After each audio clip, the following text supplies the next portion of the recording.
ప్రభాస్ తో సందీప్ రెడ్డి వంగ చేయబోయే spirit cinema కోసం ఈగర్ గా వెయిట్ చేస్తున్నారు ఫ్యాన్స్. అసలు ఈ సినిమా ఇప్పటి వరకు ఇండియన్ స్క్రీన్ పై చూడని స్టోరీతో రాబోతుందని సందీప్ రెడ్డి స్వయంగా ఒక ఇంటర్వ్యూలో చెప్పారు. ఇప్పటి వరకు కాప్ స్టోరీలు ఇండియన్ స్క్రీన్ పై కొన్ని వందలు వచ్చుంటాయి, కానీ ఈ తరహా కాప్ ని మాత్రం ఇండియన్ ఆడియన్స్ ఖచ్చితంగా చూసుండ్రు అని సందీప్ రెడ్డి వంగ చెప్తున్నారు.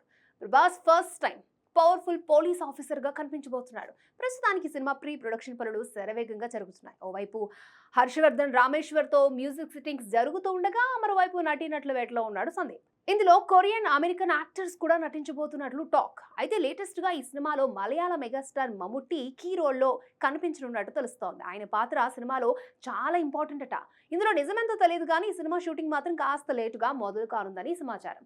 జూన్ జూలైలో ఉంటుందని వార్తలు రాగా, ఇప్పుడు సెప్టెంబర్ అక్టోబర్లో రెగ్యులర్ షూటింగ్ స్టార్ట్ చేయడానికి సందీప్ రెడ్డి సన్నాహాలు చేస్తున్నాడని సమాచారం. ఇప్పటికే లొకేషన్స్ ని ఫైనలైజ్ చేసే పనిలో ఉన్నాడు డైరెక్టర్. ఇందులో భాగంగా ఆయన ఇటీవల మెక్సికోకి కూడా వెళ్ళొచ్చాడు. అక్కడ ఒక మేజర్ షూటింగ్ స్కెడ్యూల్ ని ప్లాన్ చేస్తున్నారు. మొత్తంగా స్పిరిట్ పై అంచనాలు మాత్రం ఓ రేంజ్ లో ఉన్నాయనే చెప్పొచ్చు.